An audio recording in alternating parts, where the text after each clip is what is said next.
Thank you. Tommy Q with JB Warranties, here for another edition of JB Warranties Trade Talk. I'm thrilled to be joined today to go over the 2023 Department of Regulation changes for the HVAC industry. I'm joined by Michel. Matt, thank you very much, sir. I appreciate it. Thank you. Joined by Bryan Davenport as well with Trane Technologies. Bryan, thank you so much. Glad to be here. Before we get started, Matt, if you don't mind, tell me a little bit about your storied career within the HVAC industry. Well, like I said, I'm a recovering engineer, which is why I'm charismatically challenged. And I did what all mediocre engineers do. At some point, I moved into marketing so I could tell all the engineers what to do, and rose up through the manufacturing ranks and then through the contracting ranks. Currently, I'm the president of Service Nation, which operates Service Roundtable, Retail Contractor Coalition, Service Nation Alliance, Roundtable Rewards Buying Group, and Service World Expo. And that will last for another 3 or 4 weeks, and then I'm going to step down and just be a writer and speaker. Nice. Thank you so much for your time today. Bryan, congratulations on the new promotion. Thanks so much. A little bit about you, if you don't mind, please, sir. Sure. I've been with Trane Technologies now for about 20 years. My current role, I'm the vice president of our independent distribution channel, supporting our residential distributors for Trane, American Standard, Run True, and Ameristar. Nice. Thank you so much. It's been a great year. We've all had some great success over the last couple of years. We've got some changes coming for 2023, Matt. Basically, the Department of Energy is raising the standards. And if you don't mind, can you go through a little bit of that, what we're going to be faced with? Sure. So briefly, what happened was the DOE took advantage of a clause that was in the Energy Policy and Conservation Act of 1975. And so that they said that they needed to produce test results that measure the energy efficiency during a representative average use cycle. Well, our testing has been the same, and it's just to establish a baseline for comparing one unit to another. There's no way that it represents average use cycle. It was never intended to, but they used that as an opportunity to raise the downstream static pressure, which units are tested with, to also increase the fan speed that units are testing with, or the fan horsepower. So in essence, what they've done is they've managed to bump the efficiency levels up, and they've applied it on a regional basis. And it applies primarily in the South and then some in the West. The North is largely exempt. For some reason, packaged equipment is largely exempt. And then mini splits are exempt because, again, they don't have downstream ductwork. So they were able to avoid the static pressure requirements. The net result of all this is equipment is going to be bigger. It's going to cost more. And we're looking at anywhere from an 18 to 25% price increase for the contractors, which hopefully all will pass along to the consumers.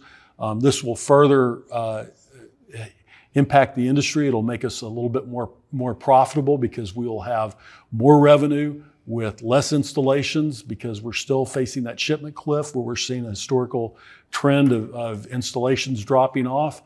So more revenue with less installations, and the result will be greater net profit. So it will be a profitable year for the industry in 2023, even more than it was in 2022, which is going to be a record year. There are other implications which we can talk about later from this, okay.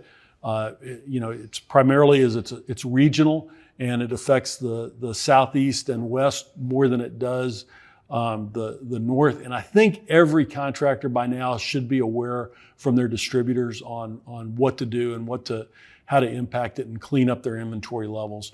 If not, there's going to be some deal cutting shipping units up north. So if you recapped it in short version, we're basically going from a minimum of a SEER of 13 that we've been accustomed to now for several years, and we're going to a SEER 2, which is a new testing philosophy that's going to raise the SEER to starting at about 14.2, 14.3, depending on geography.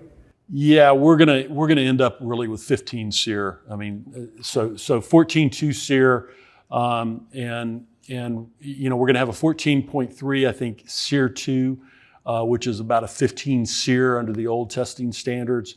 I think it's a 12.7 EER. It's going to be the same as an 11.7 EER2, and then an 8.8 HSPF will be the same as a will translate to a 7.5 HSPF2. So, the heating load is going to go from 65 degrees Fahrenheit to 55 degrees Fahrenheit. Default motor watts from 365 to 441. I mean, bottom line in all this is we're making equipment more expensive. We're raising base efficiency levels. So that brings in Mr. Bryan Davenport of Trane Technologies. Bryan, Trane has well positioned themselves, it looks like, from my side looking in, for 2023. Can you recap what Trane's done to address these DOE regulation changes? Absolutely. We've been preparing for these changes for well over a year now. So these efficiency changes and new testing standards, we've been developing our product portfolios to make sure that our distributor and dealer contractors are prepared when those go into effect on January 1st of next year. So as we think through that requires us to communicate to our channel what the new portfolios look like and then what the new ratings will be.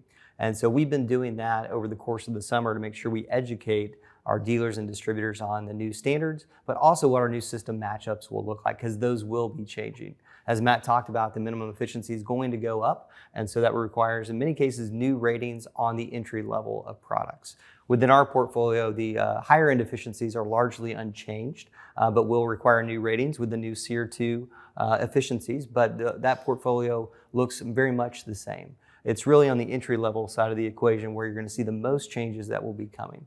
Our distributors have cycled through their existing inventory, primarily in the South, so that come January 1st, they'll have those products that are available, because that's the biggest difference when it comes to the regional standards, is the Southeast and Southwest regions have that requirement from an install or date perspective, where they must change over and begin installing new products January 1st.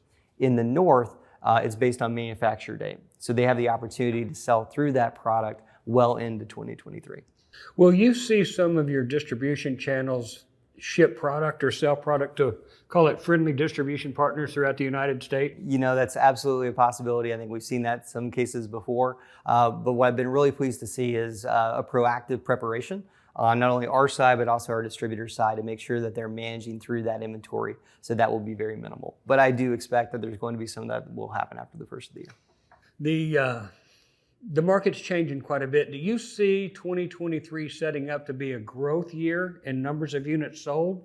Both of you can answer. Or do you think it's going to level off and flatten down a little bit? We just got back from Hardy, and I got some really good insight with what they expect. What do you think, Matt and Bryan?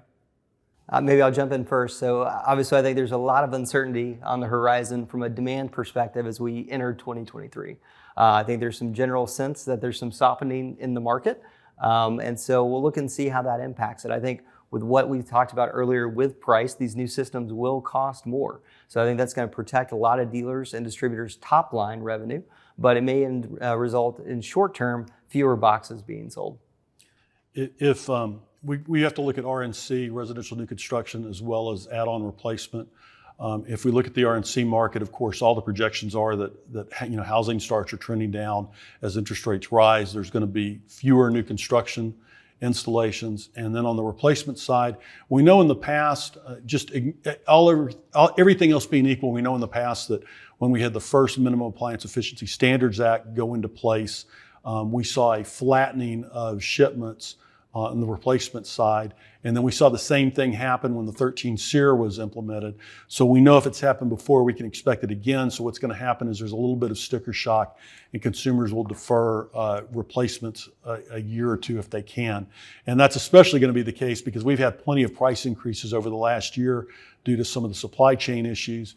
And then, adding another 20-25% on top of that is certainly going to have an impact. My projections are that we are still facing the shipment cliff, where we saw a record contraction of 40% from 2005 to 2009, and that has not worked its way out. The only reason it's not more apparent to us is because the price increases that we saw hid the decline in installations, because revenues went up, because revenues were greater than the decline in the number of units sold. So we think that will continue this year. Overall revenue will be up, while the number of installations on the service and replacement side will be down. On the new construction side, we are looking at a decrease. So bottom line, we know the prices are going to go up. That's a given. The market's going to stay pretty level. Dealers need to be prepared. Any advice you've got for contractors coming right around the corner, because it's a big shift. I mean, we're talking contractors got to change. Yeah, I would say make sure you know the requirements in your market and make sure you're communicating those benefits to your customers. These are changes that you're not choosing to make on your own, so make sure that you're educated and informed on what those are to make sure you're passing that on to your consumers as well. And make sure you're passing on those increases that come with changes in efficiency standards. Don't let that compromise your margins in the process.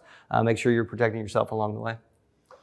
Nice. Any closing words there, Matt or Bryan? I appreciate it very much. Well, I think Bryan is exactly right, and I think the thing that we need to really stress is communication with the customer base, and that can't be stressed enough. I would go back to manufacturer websites and use those because all the manufacturers have good information that explains this, and that can help show this to consumers. This is not just you as a contractor trying to pull something off on them. This is something that our friendly government has done for everybody. I think the one thing that contractors need to be really aware of is the record keeping requirements, because they've got to maintain their AHRI matches and they got to maintain them for 4 years. And distributors and manufacturers have to retain them even longer. So you better establish a process for that now.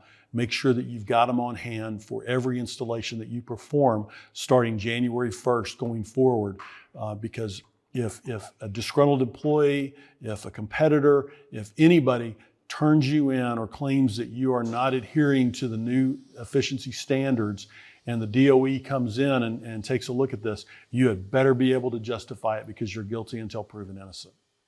Well, that last statement's pretty key. So again, thank you guys very much. I appreciate it so much.